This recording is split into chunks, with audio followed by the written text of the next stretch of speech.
আসসালামু আলাইকুম, Kohinoor mini kitchen and ব্লগে সবাইকে স্বাগতম। সবাই কেমন আছেন? অবশ্যই আল্লাহর রহমতে ভালো আছেন, আমিও ভালো আছি।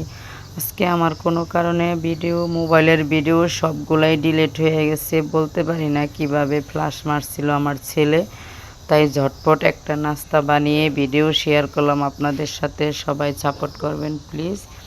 প্রথমে ডিম ভেজে নিব, তারপরে ডিম পরোটা বানিয়ে দেব ছেলেদেরকে। মানে রুটি দিয়ে নর্মালভাবে আমার ভিডিও করতে হবে, সেই জন্য ভাবলাম যে সবার সাথে একটু শেয়ার করি, তাই আপনাদের সাথে একটু রান্নাটা শেয়ার করলাম। সবাই কমেন্টে বলবেন ঝটপট খাবার আমার আজকে কেমন হয়েছে। শ্বশুরের জন্য ডিম ভাজি করলাম, উনি সন্ধ্যার সময় রাত্রে খাবে, আর সেটা আমি ভিডিও করার জন্য খুব তাড়াতাড়ি করে ফেললাম। ওনার ডায়াবেটিস, উনি রাত্রে রুটি খায়। আর সন্ধ্যার সময় দুই ছেলেকে ডিম পরোটা বানিয়ে দিলাম সহজভাবে, সিদ্ধ আটার রুটি দিয়ে আর ডিম দিয়ে সুন্দর করে ডিম পরোটা বানিয়ে দিব। সকালে সন্ধ্যার নাস্তাও হবে, হয়তো রাত্রের জন্য পেটও ভরে যাবে। আমার দুই বাচ্চা সন্ধ্যার সময় কিছু খেলে রাত্রে খায় না। এখন আর একটু তেল দিয়ে এখানে একটু ডিম দিয়ে দিব। আমি একসাথে 4টা ডিম ভেঙে নিয়েছি এইগুলা করব বলে। আর সুন্দর একটা ভিডিও করা ছিল আজকে, কিন্তু ওটা দিতে পারলাম না, তার জন্য দুঃখিত। কারণ আমার কিভাবে যেন মোবাইলের সব ভিডিওগুলো ডিলিট হয়ে গেছে। এখন ডিমের মধ্যে কাঁচামরিচ, পেঁয়াজ, লবণ দিয়ে ডিম ভেঙে নিয়েছি, সেই ডিমের মধ্যে ভাজা রুটি দিয়ে দিলাম। একসাথে রুটি আর ডিম খাওয়া হয়ে যাবে। ডিম পরোটাও বলতে পারেন, বা রুটি ডিম যে নামেই বলুক না কেন।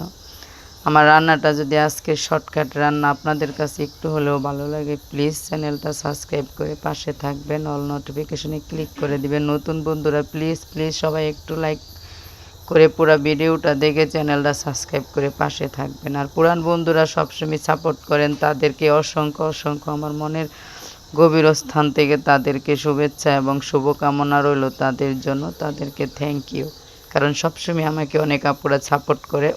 অনেক ধন্যবাদ তাদেরকে। তাদের সাপোর্ট না থাকলে আমি সামনের দিকে হয়তো এগিয়েই যেতে পারতাম না। আল্লাহর রহমতে আগাচ্ছি সামনে, আল্লাহ যেভাবে চাচ্ছে ঠিক ওভাবে এগিয়ে যাব। সবাই ওভাবেই আগাতে হয় সবাইকেই। এই তো দেখেন, এভাবে আমি রুটিগুলো ভেজে নিলাম। আমার ছেলের জন্য একটার জন্য দুইটা একসাথে দিয়ে দিলাম, কারণ আমার কাজ আছে, আবার ভিডিও ছাড়তে হবে, সেই জন্য খুব তাড়াতাড়ি সন্ধ্যার সময় রাত্রের খাবারটা বানিয়ে ফেললাম আমার শ্বশুরের। আর আমার বাচ্চাদের টিফিনও হয়ে গেল বিকেলে। এভাবে খেতে কিন্তু খুবই মজা হয়েছিল, আমিও একটু খেয়েছিলাম বড় ছেলের কাছ থেকে। আমার মনে হয় শর্টকাটের জন্য ডিম রুটি আলাদা না ভেজে এভাবে ভাজলে আমার মনে হয় একটা নাস্তাও হয়ে যায়। দেখতেও লোভনীয় হয়েছে, খেতেও কিন্তু সত্যি অসাধারণ হয়েছিল। আজকে এই পর্যন্তই। সবাই বলবেন কমেন্টে কেমন হয়েছে। আসসালামু আলাইকুম।